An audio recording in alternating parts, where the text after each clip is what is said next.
Rahmanir Rahim. Ashhadu alla ilaha illallah Rahim. Alla ilaha illallah wa ashhadu anna Muhammadan Rasulullah. Okay, Bismillahirrahmanirrahim. So, Assalamualaikum warahmatullahi wabarakatuh. Brothers and sisters, Alhamdulillah. All praise is due to Allah who guides whom He wills to a straight path. Allah says in the Quran, indeed, Allah gives whom He wills to a straight path. Inshallah, Amin. Okay, today we honor to hear the inspiring journey in a new Muslim. Okay, Alhamdulillah. Maybe pwedeng Tagalog, walang problema. Okay, Alhamdulillah, more better. Kasi nga mas ipapaliwanag natin dito na maayos, inshallah. Okay, so pwedeng pakisabi yung pangalan ninyo ngayon sa Muslim.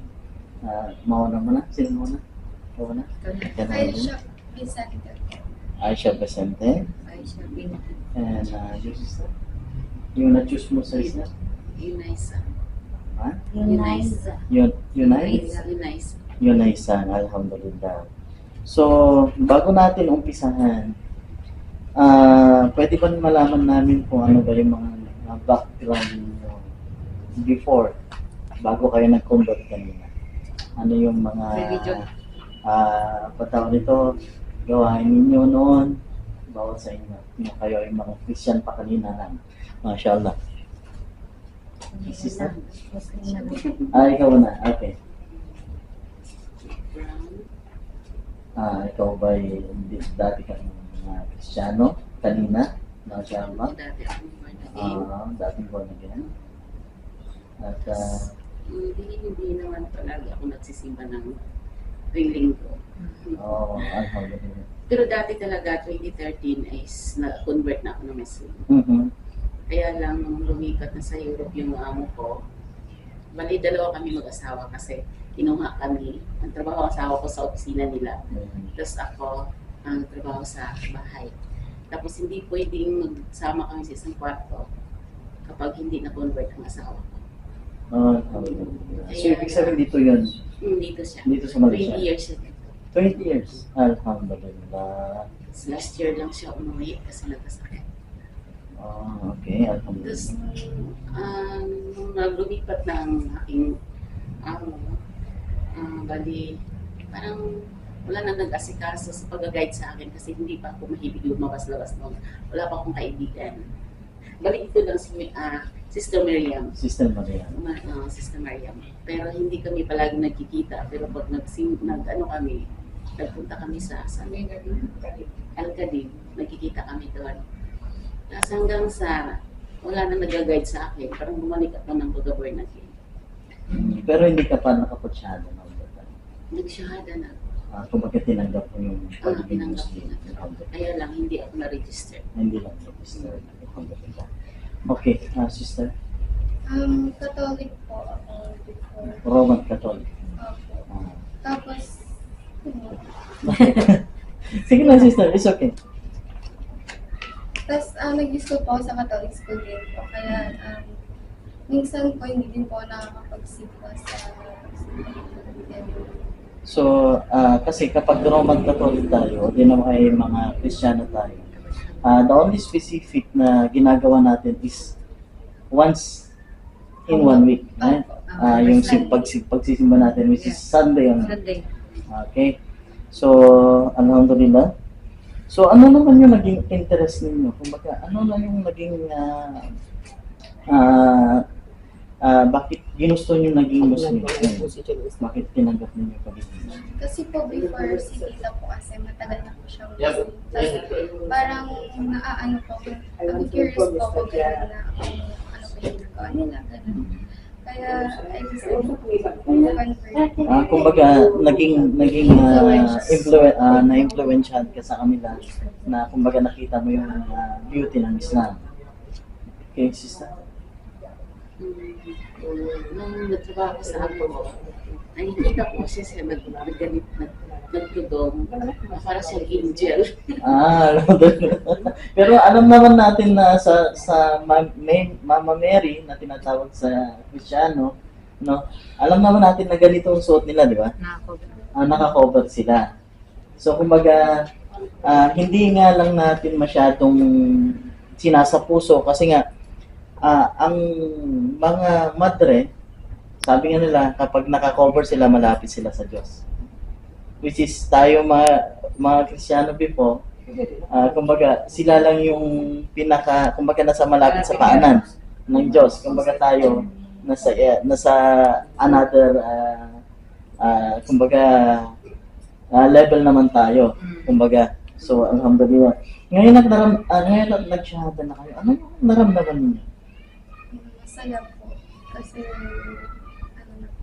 shahada. Ngayon, pagtanggap ninyo ng shahada ng La ilaha illallah, di ba? Muhammad Rasulullah. Kumbaga, yan yung mga katagan para kapag nabanggit mo yon, isa ka ng ganap na Muslim. Tama ba? So, ano yung mga naramdaman nyo ngayon? Kumbaga, karatapos lang, mashallah. Happy.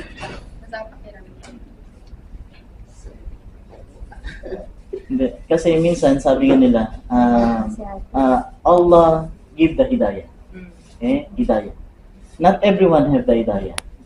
So, lagi nga sinasabi ng ating mga ustad na kahit pa gusto mo, kung hindi binigay sa'yo ng Allah subhanahu wa ta'ala, hindi mangyayari. Okay? So, pero, ang matanong ko lang, sisters, ano yung nagpa-antik sa inyo sa Islam? Bakit parang naging eager kayo na maging kabahagi namin bilang Muslim? Kasi iba talaga ako. Hindi naman sa panimula. Hindi peace ang mind ko. Naguguluhan sa doktrina o naguguluhan sa katuruan nila o mas panatag ka sa katuruan ng Islam? Mas panatag. I want to go to TV. Okay na. Yes, sir. Mas panatag sa katuruan ng Islam. Mas panatag. Alhamdulillah. Ikaw, sister? Ganun din. Alhamdulillah.